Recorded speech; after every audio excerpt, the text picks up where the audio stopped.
En Courteville, sur Héricourt, une petite bourgade située en Seine-Maritime. Ici, les 300 habitants profitent du bon air de la campagne normande, en toute quiétude. Mais cette tranquillité va être déchirée le mercredi 27 octobre 2004, en pleine vacances de la Toussaint. Il est 17h45 lorsqu'une habitante entend une enfant hurler à l'aide devant sa maison. Elle se précipite à l'extérieur et découvre une scène effroyable.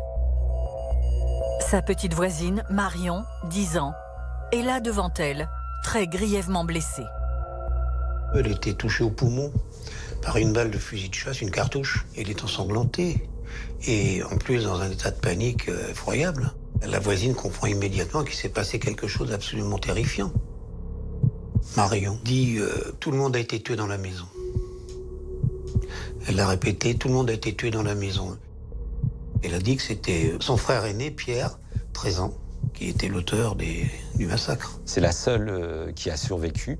Elle a pu réussir à échapper, puis elle est allée chez les premiers voisins chez qui elle a pu frapper, les premiers qu'elle a trouvés.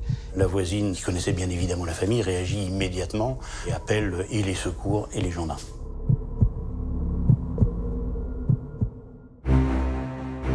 Une dizaine de minutes après l'appel de la voisine, les secours arrivent, sirène hurlante, dans le petit hameau. Marion est conduite en urgence au CHU de Rouen. Son pronostic vital est engagé. Dans le même temps, les gendarmes arrivent à leur tour à Encourteville sur Héricourt.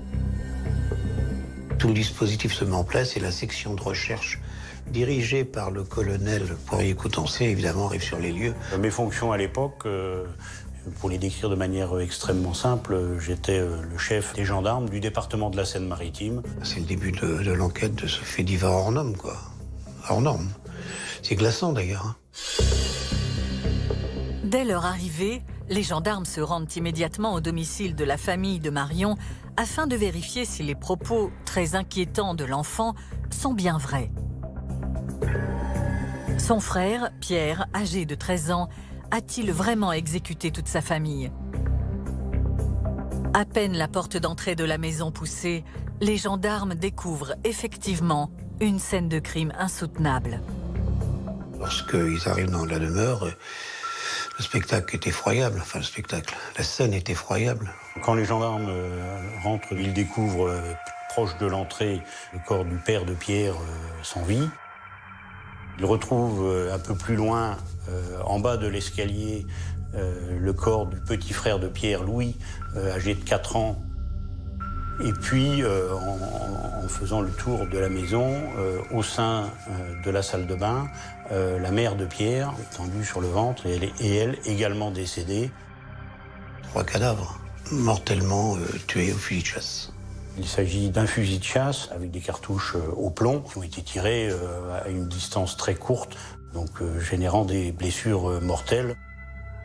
À part Marion, qui, encore une fois, par miracle, a réchappé.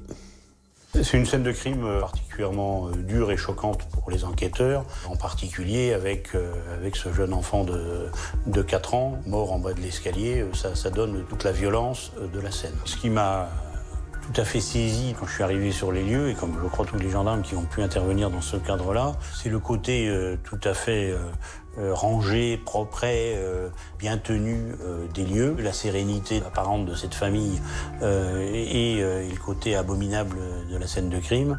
Ce décalage nous a tous choqués et était tout à fait saisissant. Et ça interroge quand même énormément sur qu'est-ce qui a pu amener ce drame dans un environnement aussi serein en apparence. Les gendarmes fouillent les moindres recoins de la maison à la recherche de Pierre, soupçonné d'être l'auteur de ce massacre. Mais de toute évidence, il a quitté la maison avant l'arrivée des secours. Il est parti sans l'arme. L'arme a été retrouvée sur place. Donc c'était un point qui écartait d'autres éventuels homicides. Même si Pierre n'est plus armé, les gendarmes mettent rapidement en place d'importants moyens pour retrouver l'adolescent. Donc ils cherchaient à droite à gauche où ils pouvaient se cacher. le bois, les champs, etc. Donc même si c'est un petit village, on peut se cacher dans une grange, on peut se cacher dans n'importe quoi. Alors que les gendarmes sont mobilisés pour retrouver l'adolescent fugitif, la terrible nouvelle de cette tuerie familiale se répand comme une traînée de poudre. L'affaire fait très vite la une des journaux régionaux et locaux.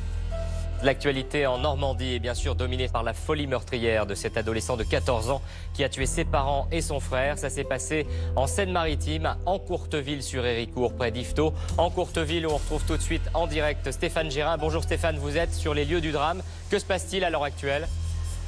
Bonjour Samuel, oui, je me trouve effectivement sur place, à quelques mètres de la maison où s'est déroulé le drame. Vous pouvez d'ailleurs apercevoir le toit de ce pavillon, il est juste derrière moi.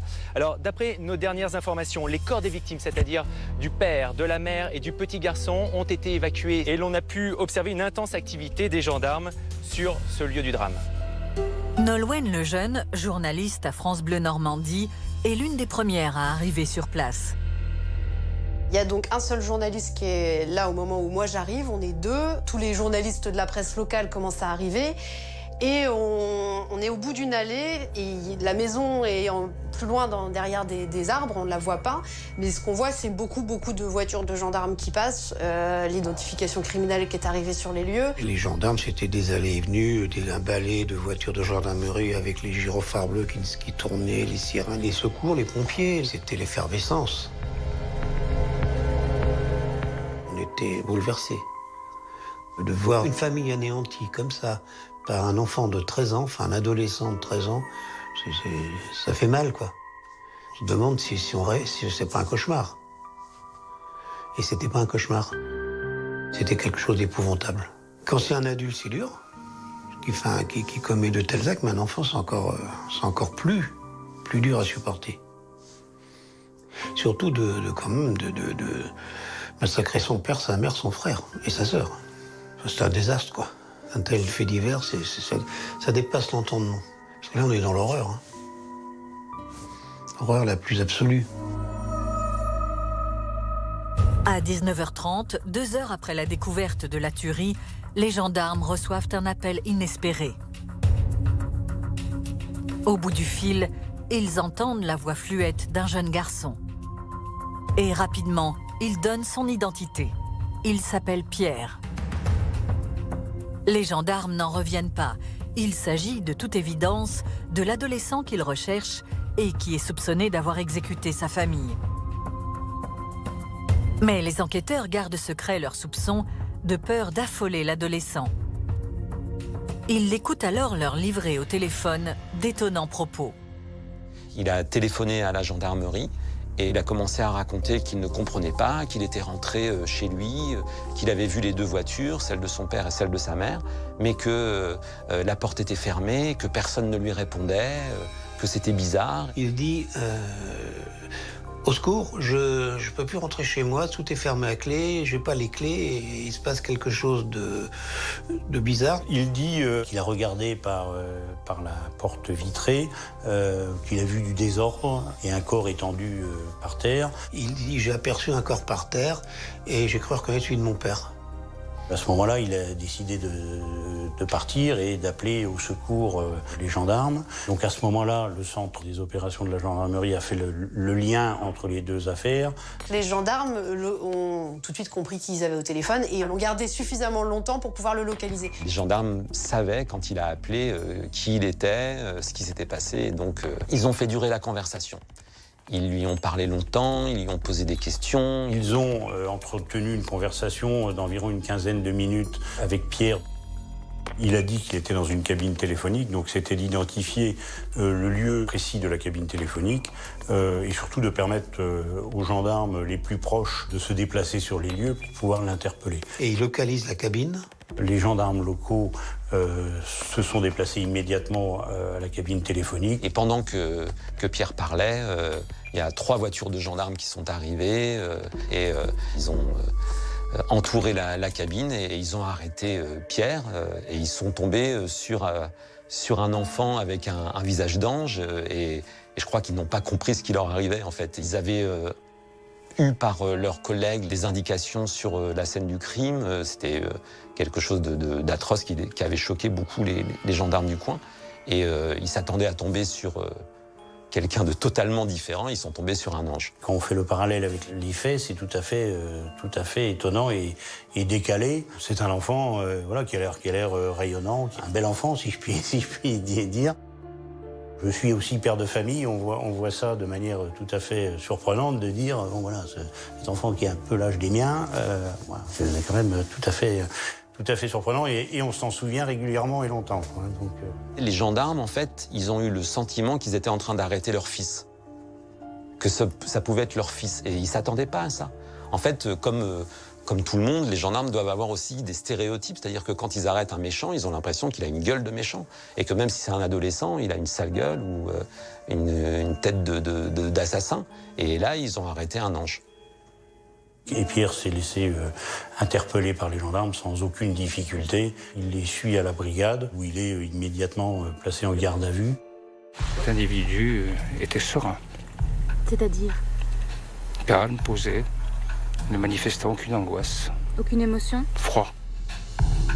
Dès le début de la garde à vue, les enquêteurs confrontent Pierre aux accusations gravissimes de sa petite sœur Marion, qui a miraculeusement survécu. Coincé, l'adolescent ne résiste pas longtemps. Il va reconnaître que c'est lui, vu que de toute façon la petite sœur s'est échappée et il est passé aux aveux très vite en fait. Il reconnaît que c'est lui qui a tué papa, maman, son petit frère Louis et qui a failli tuer sa petite sœur Marion. Il le reconnaît. Pierre va alors livrer en détail aux enquêteurs comment il a décimé toute sa famille quelques heures plus tôt. Il n'est pas du tout perturbé et il se livre de manière assez aisée et facile pour décrire l'ensemble de sa journée. C'est un mercredi, il est chez lui, sa sœur est à la piscine, sa maman est partie faire les courses avec son petit frère et son père travaille. Donc il est tout seul à la maison, il a une rédaction de français à faire. Il était en train de faire une rédaction et en même temps, il regardait Shrek. Il met un dessin animé qui s'appelle Shrek. C'est pas un dessin animé violent et agressif pour un jeune, non. C'est un dessin animé enfantin, sans scène dure à supporter. C'est un dessin animé que tout le monde peut regarder. Il écrivait, il était sur son canapé devant la télé. Et d'un seul coup, il dit « J'ai eu l'idée de tuer mes parents, mon père et ma mère, comme ça. » D'un seul coup. J'ai eu l'idée de tuer mes parents. On doit être vers 15 heures à peu près. Il va récupérer le fusil de chasse de son père dans le garage. Son père est un accro de la chasse, il a 5 fusils à la maison. Comme c'est un chasseur, malgré tout certainement un peu responsable, il sait qu'une arme dans la maison c'est dangereux, donc il cache les cartouches. Mais Pierre a entrepris de retrouver les cartouches. Et il a réussi, et c'est comme ça qu'il avait une arme à sa disposition. Donc il s'en est emparé, il l'a posé sur le canapé, sur la banquette. Il avait mis le fusil à côté de lui sur le canapé pendant qu'il rédigeait la rédaction et pendant qu'il regardait Shrek. Et quand il entend la voiture de sa mère rentrer dans la cour, il prend la télécommande, il met Shrek sur pause. Il s'empare du fusil qui est sur la banquette à côté de lui et il se met face à la porte d'entrée. Sa mère va rentrer des courses avec le petit frère et il met sa mère en joue. Il lui tire un coup de fusil de chasse à quelques mètres, à 2 ou 3 mètres, donc elle s'effondre. Le petit frère s'était pas vraiment rendu compte apparemment de ce qui s'était passé. Et quand sa mère est tombée, il s'approche de son petit frère, il le prend par la main. Il l'emmène à l'étage, il l'emmène dans sa chambre et il lui demande de faire des dessins. Il lui donne des crayons de couleur, des coloriages pour le rassurer, pour le calmer. Il n'avait pas l'intention de tuer son petit frère. Il lui dit « Dessine, fais ce que tu veux, ne t'inquiète pas, tout va bien, ne crains rien, y a pas de souci, je reviens tout de suite. » Voilà, il redescend. Après avoir froidement tué sa mère, Lydie, 38 ans, Pierre redescend au rez-de-chaussée où gît encore son corps. Mais l'adolescent ne perd pas son sang-froid. Il arrive à mettre le corps de sa mère dans la salle de bain, en la tirant. Tant bien que mal, mais enfin, il y arrive. Il la tire jusque dans la salle de bain, de manière à laisser la place libre. Il referme la porte sur elle. Puis, il se réinstalle dans le canapé face à la télévision pour continuer à voir son dessin animé Shrek, comme si de rien n'était. Ce qui est incroyable, c'est ça, il remet le fusil sur la banquette et il continue à visionner le dessin animé Shrek là en question. Alors c'est ça qui est inconcevable, là, parce que quand même là, il s'est passé des choses gravissimes et lui, ça l'empêche pas de reprendre sa rédaction, de regarder à nouveau le dessin animé avec une tranquillité absolument incroyable. Là, il est sur le canapé, il recharge le fusil, il remet Shrek en marche et il attend. Et la deuxième personne à rentrer, c'est sa sœur qui était à la piscine. Marion, dès qu'elle rentre, sa mère voulait qu'elle se douche. À cause de l'eau de la piscine, justement, et du chlore, etc. Et il le savait, Pierre. Et il savait aussi qu'il y avait le corps de sa mère dans la salle de bain. Donc il la suit. Il essaye de l'en empêcher, je crois qu'ils se disputent. Il lui dit de pas y aller. Donc elle n'entend rien, elle dit je vais aller me doucher, point, c'est comme ça. Et il lui dit tu n'y vas pas, et donc il l'attire dans l'arrière-cuisine. Et il lui tire dessus pour lui essayer de l'empêcher d'aller dans la salle de bain. Il tire une cartouche, là aussi, sur sa sœur, qui s'effondre. Il l'a laissée pour morte, quoi. Il pensait qu'effectivement, elle n'avait pas survécu au coup de fusil de chasse qu'il lui avait asséné. Marion est grièvement blessée, touchée au poumon. Mais elle reste au sol, immobile, et retient sa respiration. À ce moment-là, Louis, 4 ans, qui était resté jusque-là tranquillement dans sa chambre, panique après avoir entendu ce nouveau coup de fusil. Le petit frère entend ce qui vient de se passer, donc il arrive en hurlant en haut de l'escalier. Et à ce moment-là, je pense que Pierre a peur que ça alerte le voisinage. Et puis surtout, il ne sait pas très bien comment le raisonner. Il est vraiment paniqué et il a une sorte de geste réflexe. Il avait un fusil avec 2 coups. Il a une sorte de geste réflexe et il lui tire dessus. Louis, âgé de 4 ans, il déboule l'escalier, s'effondre. Et Pierre repose son fusil, va rechercher les cartouches, parce qu'il n'avait plus de cartouches dans le garage. À ce moment-là, Marion profite de cette phase où il est absent. Elle a réussi à reprendre un petit peu de vigueur et de force. Il s'était réfugié dans la salle de bain, où il découvre d'ailleurs le corps de sa maman. Sa mère, à côté d'elle, morte. Et ça, c'est une image qui est très difficile pour elle à effacer. C'est indélébile. Et la jeune gamine arrive par miracle aussi à s'échapper par un Velux de la pièce, la salle de bain. Elle saute et elle court chercher du secours chez le voisin le plus proche. Elle sauve sa vie comme ça, quoi. Elle a eu ce réflexe de survie, en fait. Parce que c'était pas évident non plus, ça, dans l'état où elle était. Elle a comme la force de passer par la fenêtre et de partir chez la voisine. Marion se traîne difficilement. Elle perd beaucoup de sang. La centaine de mètres qui la séparent de chez la voisine est interminable. D'autant que la maison est isolée et qu'il n'y a pas de passage dans ce tout petit hameau. Pendant ce temps, Pierre, qui ne s'est pas aperçu de la fuite de sa sœur, peut donc poursuivre tranquillement son scénario macabre. Il a repris la lecture de Shrek et il reprend exactement le même mode opératoire. Et il poursuit sa rédaction, alors qu'il y a déjà, selon lui, 3 morts. Parce qu'il ignore que Marion est encore en vie. Et il a rechargé le fusil et il attend que son père rentre du travail. Et quand son père arrive, il éteint le dessin animé, je crois qu'il doit être 17h30, et là, il le met en joue. Quand son père arrive, il tire 2 coups de fusil. Là, pareil, à une distance très courte, son père s'effondre. Le père s'écroule dans l'entrée de la petite maison. Il l'abat froidement. En l'espace de 2h30, Pierre vient de tirer froidement à coups de fusil sur les 4 membres de sa famille. Sa mère, Lydie, 38 ans. Sa sœur, Marion, 10 ans. Son petit frère, Louis, 4 ans. Et son père, Thierry, 39 ans. Mais l'adolescent de 13 ans n'est toujours pas déstabilisé par son massacre. C'est encore avec beaucoup de sang-froid qu'il va chercher un sac à dos. Il fouille dans les affaires de sa mère pour essayer de trouver un peu d'argent en se disant qu'il allait peut-être faire une cavale et qu'il allait lui falloir quelques moyens. Il prend le carnet de chèques de sa mère et il s'enfuit. Et puis quand il a trouvé tout ce qu'il lui fallait pour partir dans cette cavale, il ferme la porte consciencieusement et il s'en va. Donc il part de chez lui, il jette les clés dans la piscine et il prend son vélo. Il parcourt une quinzaine de kilomètres, comme ça, à vélo, dans la campagne. Quand Pierre a quitté la maison, il avait des plans qui n'étaient pas forcément très précis.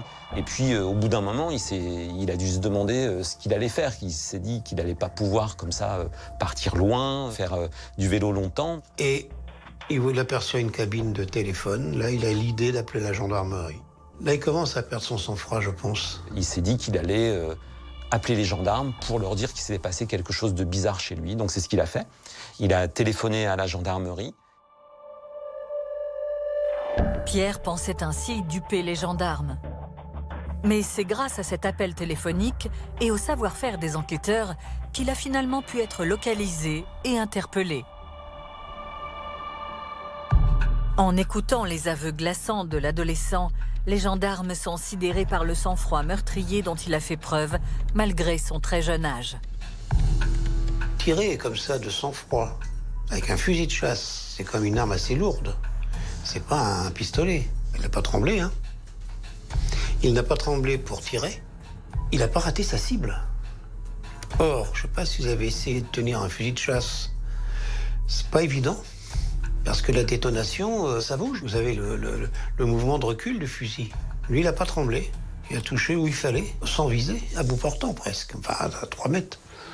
Son père était amateur de chasse et il emmenait le fiston à la chasse avec lui. Donc il connaissait le maniement d'un fusil de chasse. Son papa l'avait à plusieurs reprises fait utiliser son fusil dans ce cadre-là. Voilà, donc il était relativement familier des armes de chasse, ce qui explique tristement son aisance à l'occasion des faits. Ce qui se passe dans son cerveau, dans sa tête, dans son âme, est inconcevable. Comment comprendre qu'on passe en une seconde, une minute, du tueur le plus froid à l'adolescent qui continue à étudier et qui regarde un film à la télé. Il est maître de ses nerfs. Un adulte, d'ailleurs, n'aurait peut-être même pas pu faire ça. Il ne panique jamais. C'est la partie que je trouve tout à fait étonnante pour un enfant. Il ne panique jamais. Il continue, il ne panique jamais. C'est ce qu'il y a de plus glaçant, effectivement, dans toute cette histoire, c'est qu'à chaque fois, il reprend sa position, il reprend le même cérémonial, il charge de nouveau l'arme, il relance Shrek, il écrit de nouveau sa rédaction, et comme si, en fait, tout était huilé, prévu, et que rien ne pouvait l'arrêter. On est face à un drame absolument abominable, un double parricide, tuer son petit frère, blesser grièvement sa petite sœur, en tout cas laisser pour morte. Et tout ça fait avec un détachement et une légèreté. C'était hallucinant. Il était en train de faire sa rédaction, il regardait un dessin animé et il tuait sa famille tout en remettant son dessin animé. Une fois qu'il avait tué un membre de sa famille, il rallumait son dessin animé, il continuait à faire sa rédaction. Et voilà, on était tous sidérés quand on a appris les circonstances dans lesquelles tout ça s'est passé. Cette alternance d'extrême violence et de sérénité d'un enfant qui regarde un dessin animé est quelque chose de particulièrement étonnant. Et choquant. Entre l'arrivée de la maman vers 15h qui rentre des courses avec le petit frère et l'arrivée du père 17h30, il va donc se passer 2h30 durant lesquelles il abat froidement un par un les membres de sa famille. La plage horaire est quand même assez longue entre le premier fait et le dernier, ce qui aurait pu lui laisser le temps de la réflexion, de la prise de conscience de ce qu'il avait fait. Même face aux gendarmes, Pierre ne semble toujours pas perturbé. Il affirme qu'il ne comprend pas son geste terrible et répète « Je faisais mes devoirs et j'ai soudain eu l'idée de tuer mes parents ». Mais malgré l'horreur de ce qu'il a commis, il affiche encore en garde à vue une décontraction sidérante. Un jeune adolescent qui a l'air très à l'aise, qui affiche une certaine sérénité et qui expliquait un peu comme s'il racontait une histoire, mais de manière étonnamment détendue. et sans émotion apparente. Il ne tient à aucun moment des propos incohérents. Il a des propos construits dans un français parfait, sans être très élaboré, mais dans un français parfait. Pierre avait un côté charmeur. Et donc ce côté charmeur, cette façon de s'exprimer très correctement, cette intelligence justement qu'il a des gens, faisait que tous ont été très choqués d'avoir affaire à un criminel de cet aspect-là. C'est-à-dire qu'il y avait vraiment une dichotomie entre l'apparence de ce jeune garçon mignon, intelligent, qui parle bien, et puis des faits dont on avait connaissance. Puis un autre point qui m'a marqué aussi, c'est un moment, il a un temps de repos assez long et il est mis en cellule pendant la nuit, une partie de la nuit. Le matin tôt, les enquêteurs le réveillent, reprennent les auditions et lui posent la question s'il a bien dormi. Il répond oui, j'ai très bien dormi. Donc voilà, donc ça fait aussi partie des choses qui m'ont un peu marqué. Compte tenu des faits, voilà, on pouvait s'attendre à ce qu'il passe quelques moments un peu plus agités. Afin de comprendre ce qui a pu pousser cet adolescent apparemment normal à commettre l'irréparable, les gendarmes se plongent dans la vie de cette famille. Peut-être y trouveront-ils un début d'explication? Le papa Thierry, chaudronnier de métier, un homme consciencieux, il avait une vie professionnelle très bien remplie.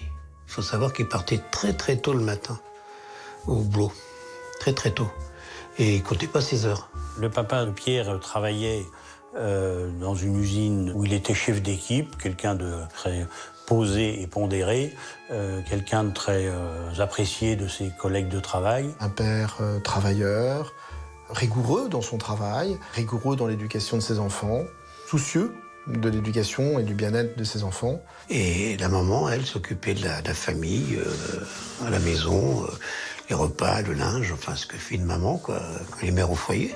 Elle s'occupait de ses enfants, elle avait travaillé, elle ne travaillait plus. Elle a arrêté de travailler au 3e enfant. C'est-à-dire que pour le petit frère de Pierre, elle s'est arrêtée de travailler. Comme elle avait 3e enfant, elle avait dit bon, j'arrête pour les élever. Bon, elle faisait tous les vêtements de ses enfants, elle faisait les yaourts, elle faisait la peinture, elle faisait tout. Elle était très impliquée dans la vie de... Très. Ah oui, très. Alors sa mère, Lydie, rigolait pas. Elle était pas méchante, mais l'éducation, ça comptait. Hein. Une mère très présente au foyer, s'occupant du plus petit jusqu'au plus âgé. C'était une famille qui s'entendait très bien et ils étaient très proches. C'était une vie extrêmement simple, honnête, une famille honorable, respectée, qui était bien considérée dans la commune. Des gens qui étaient d'excellente renommée dans le village. Des gens gentils, ils étaient très bien intégrés dans la vie associative, les voisins les connaissaient. Enfin, une jolie famille, une chouette famille, avec 3 enfants mignons. C'est ce qu'on appelle une famille sans problème, quoi. C'est-à-dire une famille qui en plus a un confort de vie assez intéressant, parce qu'ils ont acquis leur maison, ils ne sont pas locataires.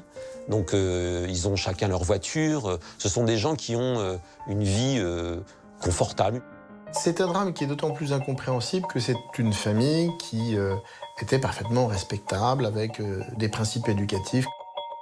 Une famille très bien, parfaitement unie aux yeux de tout le monde. Dans la famille ou à l'extérieur de la famille, c'était une famille qui n'avait pas de problème.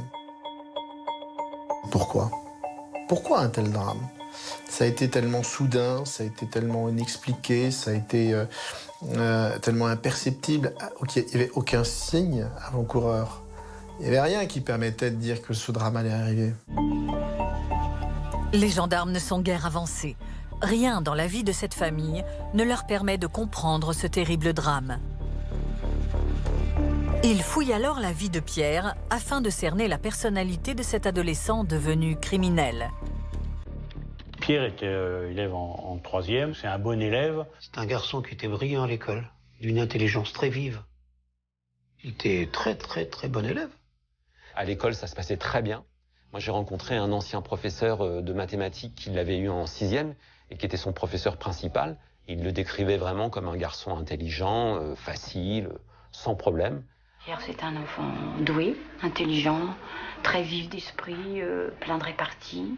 Il avait déjà un répondant adulte. Il disait déjà quand même des choses et il répondait assez franchement aux choses qu'on lui disait. Il avait quand même quelque chose de différent des autres enfants de son âge. Pierre, dans le village, était considéré comme un premier communion, quoi. Comme on dit, une gueule d'ange. D'ailleurs, il y a un livre qui a été fait de Jean-Marc Puy qui s'appelle Gueule d'ange. Et c'est le terme exact. Il avait été enfant de chœur pendant assez longtemps. Il venait donc assidûment, ici, dans cette église. L'abbé Lejeune, très ému, se souvient d'un jeune paroissien qu'il connaissait particulièrement bien. Cet enfant, voyez-vous, était comme un enfant de son temps, un enfant comme tous les autres enfants. Rien n'apparemment laissé prévoir un tel événement. Il pratiquait le football dans un club local où il était très bon camarade, ayant des copains sans difficulté particulière. C'était un gars qui jouait pour le plaisir de jouer, qui prenait plaisir, et puis il plaisantait, s'il faisait une toile, il s'en amusait, il s'énervait pas, il n'aurait jamais taclé un adversaire parce qu'il en aurait été malade. Et chez lui, il manquait de rien, ses parents étaient charmants, même son père venait de temps en temps le voir parce que alors qu'il était pas très sportif, le père, pour faire plaisir à Pierre, donc ça veut dire que tout allait bien, il n'y a aucun problème. Alors là, on comprend vraiment pas ce qui s'est passé. C'est pour ça qu'on tombe vraiment des nues, on se demande ce qui a pu se passer, d'un seul coup, comme ça. C'est brutal, incroyable, Tous les témoignages, à la fois du corps enseignant, à la fois des gens du foot, de son entourage, ont toujours dit que c'était un enfant très poli, très bien élevé, qui était attentif à la politesse de bon usage. Poli, très poli, jamais un mot de travers, jamais un dérapage. Le gosse parfait, presque. C'était un petit modèle. Certaines mères disaient à leur fiston, prends exemple sur Pierre, voilà un gars bien. C'est le gamin super. Si on fait l'abstraction de ce fait innommable, ce qui est absolument terrifiant, il était ça. On m'a raconté que c'était un petit gamin blond, avec ce qu'on dit un visage d'ange, donc pas du tout l'image qu'on pourrait se faire de quelqu'un qui va tuer toute sa famille, c'est vraiment pas. Ça contredisait tous les clichés qu'on peut avoir justement sur les enfants criminels. On leur prêtait souvent une vie isolée, on les imaginait enfermés dans leur chambre à jouer sur des jeux vidéo, et lui c'était tout le contraire. Il est passé en 2 heures d'un gamin ordinaire, normal, à un meurtrier épouvantable. Pourquoi est-ce qu'un adolescent va basculer comme ça alors qu'on n'a rien pu soupçonner chez lui? Ce basculement dans l'horreur est complètement inimaginable et pose vraiment question. Qu'est-ce qui se passe dans sa tête d'adolescent pour passer à l'acte comme ça? Enfin, ça a quand même un côté terrifiant, de ce basculement dans l'horreur. Ce qui rend tout à fait singulier cette affaire, c'est le jeune âge de l'auteur, 13 ans et demi, qui décime toute une famille.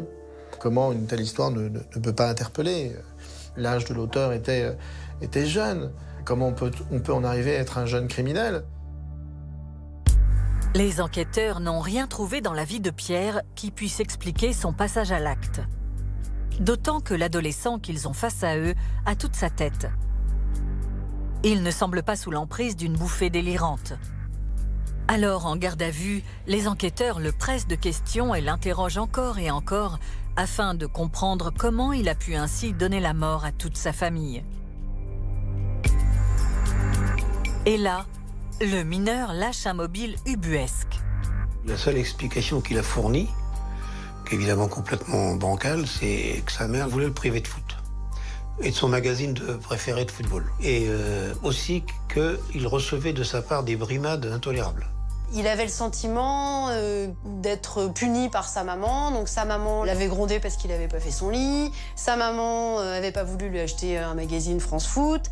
Sa maman l'avait tapé avec une mouvette. Donc une mouvette, c'est en patois du pays de Caux, une cuillère en bois. En garde à vue, effectivement, à plusieurs reprises, il explique la difficulté de ses relations avec sa maman. Et donc il avait envisagé une fugue, il avait envisagé de casser un certain nombre d'objets auxquels ses parents étaient attachés pour leur faire du mal, Et à un moment, il emploie un terme terrible. Il dit, et puis à un moment, j'ai décidé de mettre en œuvre une solution radicale. Voilà, donc ce qui montre toute sa détermination. Et donc pour tous ces faits qui peuvent paraître complètement dérisoires, il s'était mis en tête de tuer sa mère. Et donc c'était devenu une idée fixe. Il ne pouvait plus vivre en sachant que sa mère était vivante. Il fallait qu'il tue sa mère, il fallait qu'il supprime sa mère. Dans son audition de garde à vue, il parle essentiellement du fait qu'il en veut à sa maman, mais qu'il a peur de son papa, de la réaction de son papa, si son papa découvre le corps sans vie de sa maman.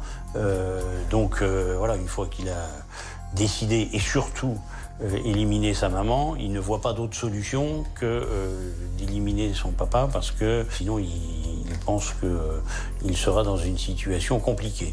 Il s'était dit dans sa tête d'enfant, mais si je tue maman, papa va me tuer. Donc il faut que je tue papa. Le mobile, c'est ça. C'est France Foot, j'ai pas fait mon lit, maman m'a grondé et elle m'a donné un coup avec une mouvette. Voilà. Ce qui a donné une tuerie complètement aussi atroce. De partir d'éléments aussi dérisoires et d'arriver à un carnage comme ça. Les motifs ont apparu aux enquêteurs initialement relativement dérisoires. C'est-à-dire qu'effectivement, il est arrivé un certain nombre de fois que, passez-moi l'expression, que sa maman ne cède pas à ses caprices. Et en fait, tout le monde sait bien que ses parents voulaient qu'il ait une éducation stricte, mais strict ne veut pas dire méchant. Effectivement, les parents de Pierre étaient des parents exigeants, à la fois sur les aspects de comportement, de politesse et autres, sur les aspects de travail à l'école et autres. Il n'a pas été révélé dans les phases d'enquête de violence particulière ou autre. Voilà, c'était une éducation que je pourrais qualifier de rigoureuse, mais sans violence. Il a abattu toute sa famille pour vraiment des motifs archi futiles. Rien ne justifiait un tel drame. C'est totalement incompréhensible, complètement inacceptable.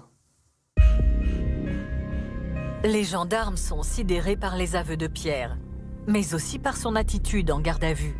Même plusieurs heures après avoir exécuté toute sa famille, il affiche une froideur déconcertante quand il parle de sa mère et de son père. Mais il est triste pour son petit frère et sa petite sœur. Il a tout de suite des regrets très marqués d'avoir fait du mal à son frère et à sa sœur. Il dit très clairement qu'il ne voulait pas s'attaquer à son frère et à sa sœur et qu'il l'a fait parce que les circonstances l'avaient contraint à le faire. Il le dit pour Louis, et surtout pour Louis, mais aussi pour Marion. Mais surtout pour lui, parce que Louis est mort. Sa sœur aussi. Il regrettait pour sa sœur de lui avoir tiré dessus, quoi. Il a dit là, je regrette. Mais papa, maman, non. Son père et sa mère, non.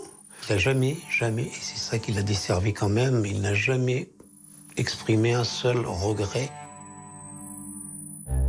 L'affaire est tellement hors norme que le procureur de la République organise, dès le lendemain des faits, une conférence de presse devant les journalistes venus nombreux. Comme moi, fréquenter le crime depuis 31 ans, il y a des événements, des drames auxquels on ne peut pas s'habituer parce que ça reste complètement inexplicable. Je crois que c'est terrifiant, effectivement, d'entendre et d'écouter ce qui ressort de ces déclarations. Il l'a fait de sang-froid, il est complètement détaché, neutre. Il a dit « L'idée m'est venue de tuer mes parents ». Et il est passé immédiatement aux actes préparatoires. Au bout de 48 heures de garde à vue, Pierre est mis en examen pour ce double parricide, le meurtre de son petit frère Louis et la tentative de meurtre sur sa petite sœur Marion. L'adolescent est incarcéré dans une prison, dans un quartier pour mineurs. Je suis allé le voir tout à l'heure dans l'attente gardée du tribunal pour lui expliquer ce qui allait se passer à partir d'aujourd'hui, pour lui donner des nouvelles de sa petite sœur notamment. Et il a été à ce moment-là, il a retenu ses larmes. Depuis le début de cette affaire, la personnalité de Pierre désarçonne les enquêteurs et le juge d'instruction. Alors, pour comprendre à qui ils ont affaire, des expertises psychologiques et psychiatriques sont immédiatement ordonnées.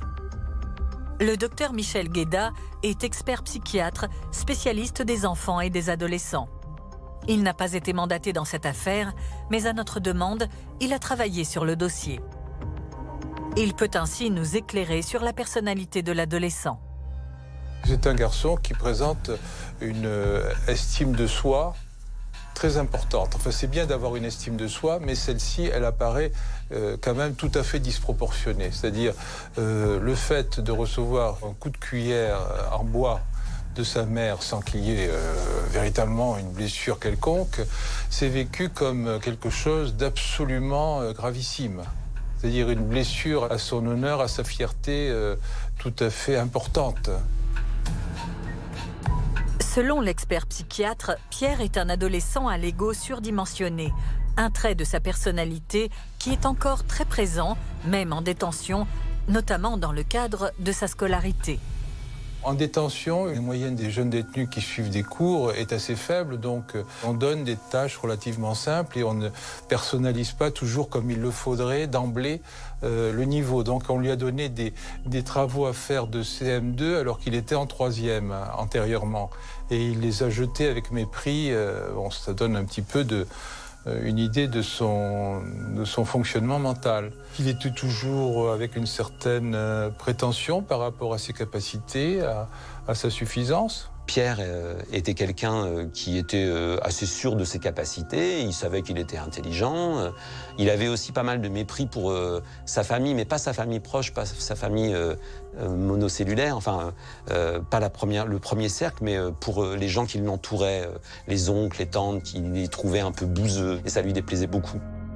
J'ai utilisé le terme d'hypertrophie du moi, c'est-à-dire d'un orgueil, pour parler en termes simples, c'est-à-dire le moi, un peu, c'est-à-dire se poser en tant qu'individu seul et unique. Enfin, c'est les gens qui sont contents de leur nombril, ils se trouvent, enfin je caricature, se trouvent magnifiques tels qu'ils sont et indemnes de défauts, et que les défauts viennent des autres. Est-ce que les autres, on leur prête finalement peu d'intérêt, hein? Parce que dans un cas comme ça, on voit bien qu'il n'y a pas... il ne se met pas à la place des victimes. C'est ses parents, mais il ne se met pas à la place des victimes. Il ne se dit pas, si je leur tire dessus, vont-ils souffrir, ou peut-être qu'ils ont une vie à mener. Après tout, on fonctionne difficilement ensemble, entre parents et enfants, mais ma foi, ils ont le droit de vivre. Le docteur Michel Guéda s'est également intéressé au mode opératoire de Pierre lorsqu'il a abattu froidement les membres de sa famille.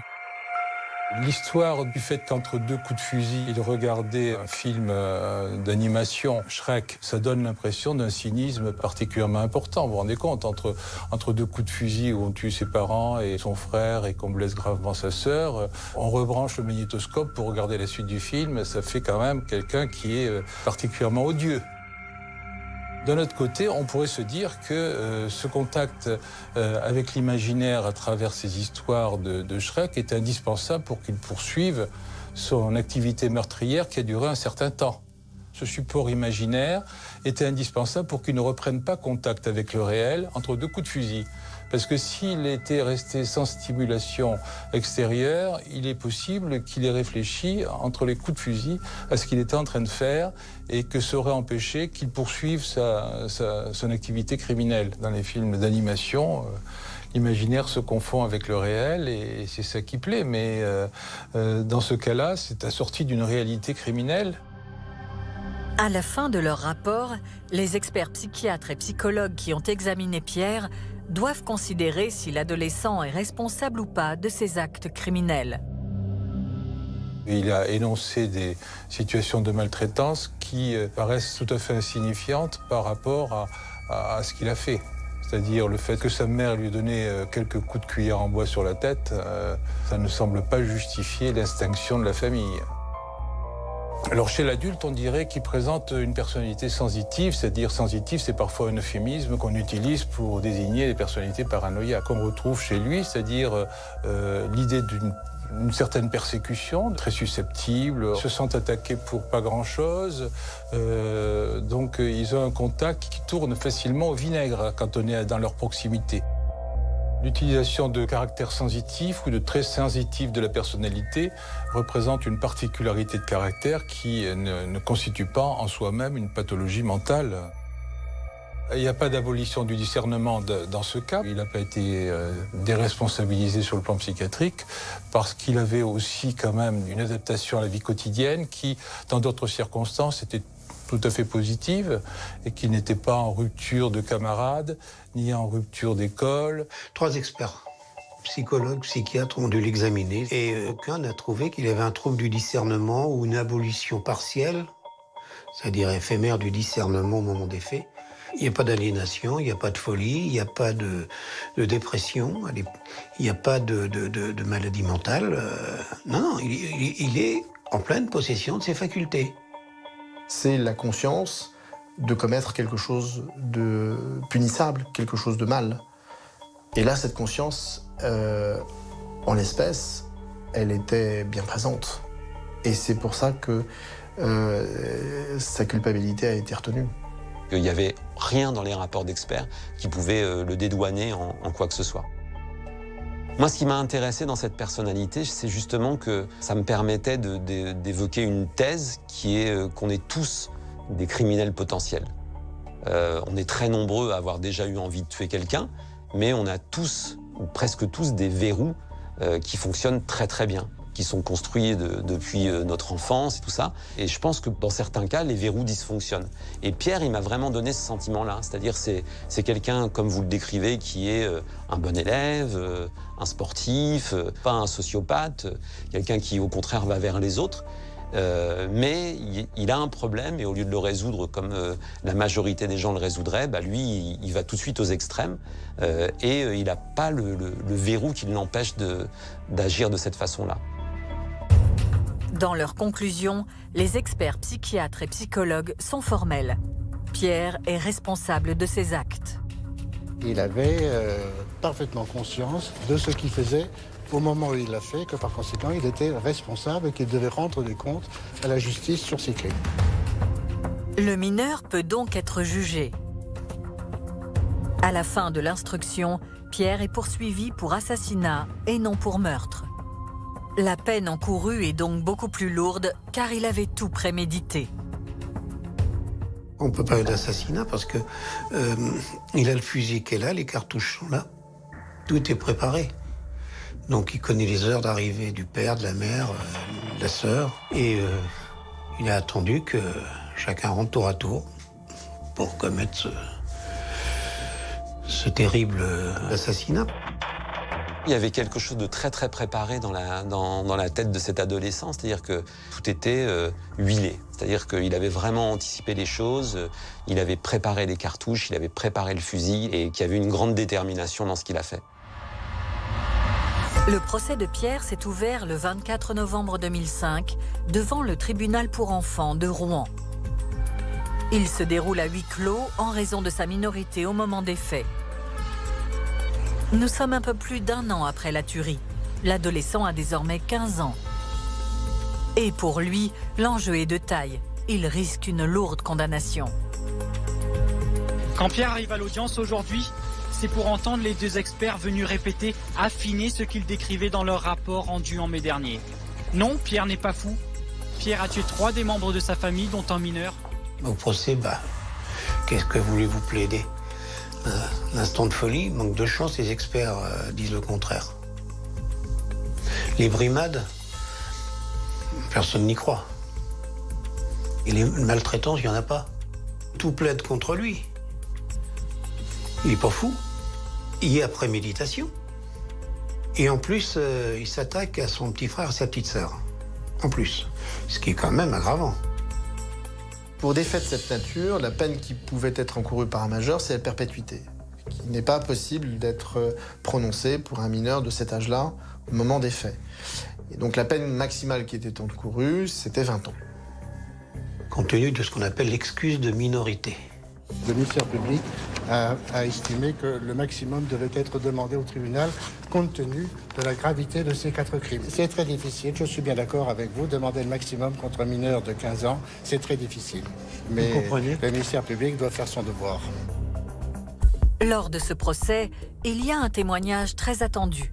C'est celui de Marion, la petite sœur de Pierre, âgée de 10 ans au moment des faits. Elle est la seule rescapée de cette tuerie familiale. La sœur n'était pas présente au procès de son frère. C'était impossible. Et cette confrontation était impossible à vivre. Donc il a fallu que je puisse porter sa parole, expliquer ce qu'elle ressentait. Elle n'était pas présente au procès, mais elle envoyait une longue lettre. Et à aucun moment, elle ne corrobore ce que dit Pierre. Elle dit que cette violence, elle n'en a jamais été témoin. Elle ne se rappelle pas de moments dans leur vie commune où cette violence s'est exercée. C'est-à-dire que la seule explication qu'il pouvait donner, elle était contredite par la seule survivante de la famille. Elle est la seule survivante, elle est la seule témoin de ce qui s'est véritablement passé. Elle a quasiment tout vécu, de l'intérieur. Marion, sa sœur, ne s'est jamais plainte et n'a jamais vu de brimade dure à l'encontre de son frère. Non. Ses parents étaient des gens gentils. Ce qui s'est télescopé en permanence dans la tête de sa sœur, c'est cette incompréhension du geste de son frère. C'est comment il a pu lui faire ça. D'avoir ainsi décimé toute une famille, c'est quelque chose qui, pour cette sœur, est un bouleversement total, un cataclysme existentiel. Il est certain que le témoignage, même écrit, de Marion a pesé lourd dans la balance. Après 2 jours de procès, le verdict tombe. Après 2 heures de délibéré, les magistrats du tribunal pour enfants ont condamné Pierre à 18 années de réclusion. Il a tout juste 15 ans. Mais malgré cette lourde peine, l'adolescent ne réagit pas. Pas de larmes, pas de mots, pas de regrets, rien. Ce qui était frappant, c'est qu'il avait l'attitude physique de quelqu'un qui n'a rien fait. Comme s'il avait volé un paquet de bonbons à la boulangerie du coin. Rien sur son visage n'est expressif. Rien. Impassible. Moi, je n'ai vu personne qui l'a plaint. Un gosse qui est condamné à 18 ans de prison, les fonds s'apitoient, peut trouver des excuses. Là, personne n'a été en sa faveur. Personne, aussi bien dans l'opinion publique en général, hein, personne qui lit le journal, qui écoute la radio, la télé, aussi bien que ceux qui ont suivi le procès de près ou de loin, aussi bien que la presse, personne ne s'est révolté contre cette sentence. En fait, les gens disaient en eux, mais il n'y a que ce qu'ils méritent. Voilà. Là, l'opinion publique l'a condamné aussi pour avoir fait ça. Que voulez-vous? Même qu'il ait que 13 ans, c'est immonde. Après son procès, Pierre est retourné en prison purger sa peine. Et 3 ans plus tard, Jean-Marc Pitt, grand reporter et écrivain, a décidé d'écrire un roman inspiré de ce drame familial. Il a intitulé son livre « Gueule d'ange ». Quand le livre a été fabriqué, l'objet, la première personne à qui je l'ai envoyé, c'est lui. Je savais qu'il était majeur et que s'il avait envie de me rencontrer, il en aurait la possibilité. Et il m'a écrit en me disant qu'il n'avait pas envie de se pencher pour l'instant sur son passé, donc il n'avait pas lu le livre, mais qu'il l'avait fait lire à des co-détenus qui lui avaient dit que c'était un livre qui permettait de mieux le comprendre et que donc il accepterait volontiers de me rencontrer. Donc j'ai fait des démarches pour avoir une autorisation de visite et je l'ai vu 3 fois au parloir. Donc je l'ai vu arriver vers moi. Donc il y avait plus grand lien entre la photo du petit élève de 6e, c'était la seule fois où j'avais vraiment vu sa photo, et puis le jeune homme qu'il était devenu. Il était vraiment dans la retenue, mais en même temps dans le charme. C'est-à-dire j'avais l'impression qu'il avait envie que je pense du bien de lui. J'ai eu l'impression d'être face à quelqu'un d'assez intelligent. Il s'exprime très bien. Il a une facilité d'élocution, il trouve facilement ses mots. Il parle pas une langue adolescente ou une langue de jeune. Il parle bien, posément, calmement, et on sent que pour lui c'est important. C'est-à-dire qu'il est tout le temps dans une forme de représentation. En tout cas, il donne un peu cette impression-là. Et ça, je l'ai ressenti dès le début. Et puis il a accepté de me revoir une 2e fois. Jean-Marc Pitt fait partie des 2 seules personnes à rendre visite à Pierre en détention. L'adolescent reçoit également la visite au parloir de son ancien professeur de mathématiques, touché par le destin criminel de ce mineur. En revanche, toute sa famille a coupé les ponts avec lui. Au cours des visites que je lui ai rendues, Pierre ne m'a jamais donné le sentiment de vouloir apparaître comme une victime. Jamais. Il était en rupture avec les gens de sa famille au sens large, mais ça semblait pas le détruire. Il n'y avait jamais la moindre plainte justement sur le fait d'être seul au monde. Moi, j'ai eu le sentiment que c'était quelqu'un qui avait une forte capacité d'adaptation. Il ne se plaignait pas, par exemple, de la prison. Il ne se plaignait pas d'avoir pris 18 ans. Il ne se sentait pas enfermé. Ça, c'est quelque chose qu'il a évoqué. C'est-à-dire qu'en fait, lui, ce qu'il affirmait, c'est qu'il se sentait enfermé dans son cercle familial. Et donc, à partir du moment où il a réussi à tuer ses parents, il se sentait d'une certaine façon libéré. Il se sentait plus libre en prison qu'au sein de sa famille. Il ne donnait pas l'impression d'être victime de sa vie et de ses actes. C'est-à-dire ce qu'il avait commis, ça n'avait pas l'air de le terrasser.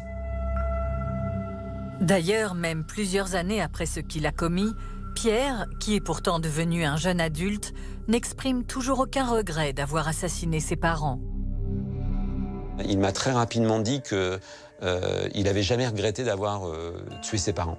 Il est vraiment dans la situation de quelqu'un qui estime qu'il a été maltraité par eux. Maltraité sûrement aussi par rapport à ce qu'il considère comme ce qu'on lui devait. Moi, il m'a donné l'impression d'avoir une haute idée de lui-même. Il avait l'impression d'être quelqu'un de bien et que ses parents auraient dû être conscients de ça. Il a confirmé le côté très exigeant de sa mère, très froid. Il avait, je pense, comme beaucoup de petits garçons, envie de plaire à sa maman. Et il a tout fait pour ça.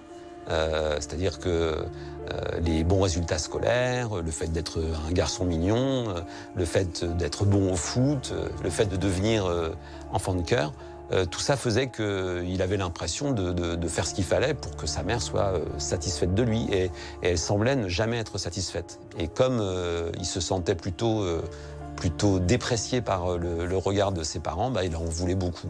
Mais qu'en revanche, il ne comprenait absolument pas pourquoi il avait tiré sur sa sœur. Et en ce qui concernait son petit frère, ça le travaillait beaucoup. Il s'en voulait énormément d'avoir eu ce qu'il décrivait comme un geste réflexe pour lui tirer dessus, et ça, il s'en voulait beaucoup. Il disait que ça pouvait même le hanter, le meurtre de son frère, la nuit. Il avait fait quelque chose d'irrémédiable, mais pas sur ses parents.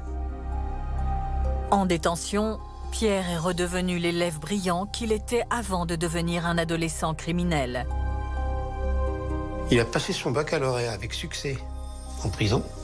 Il avait réussi à avoir le bac en temps et en heure, à 18 ans, sans retard. Il a pu obtenir son baccalauréat, ce qui est quand même exceptionnel en détention, parce que même s'il y a l'enseignement qui est fourni, il y a des conditions de suivi qui sont difficiles, et puis l'atmosphère n'est pas trop à suivre des études non plus, donc c'est assez rare qu'on arrive à un tel résultat dans le cadre carcéral. Aujourd'hui, près de 18 ans après la tuerie, Pierre a purgé sa peine. Il a reconstruit sa vie, libre, quelque part en France. Désormais, son histoire lui appartient. Pour sa petite sœur, malgré le temps qui a passé, les cicatrices sont toujours douloureuses. Il n'y a pas que les traces physiques qu'elle a encore en elle, puisqu'elle porte les impacts des plombs qui sont en elle. Il y a surtout et aussi des traces psychologiques qui ne peuvent pas être effacées. Le corps se reconstruit comme il le peut. Les cicatrices, elles se referment, mais il y en a qui ne se referment jamais. Ce sont les cicatrices de l'âme. Moi, je la plains, la gamine, là. Vous vous rendez compte comment oublier ça? C'est une page de son histoire qui est tellement lourde à tourner. Moi, je ne cherche qu'une seule chose, et je voudrais une seule chose pour elle, c'est qu'elle soit tranquille, qu'elle reconstruise sa vie, qu'elle fonde sa propre famille, qu'elle ait un métier qui lui plaise et qu'elle soit heureuse. Moi, je ne souhaite qu'une seule chose, c'est qu'elle soit heureuse.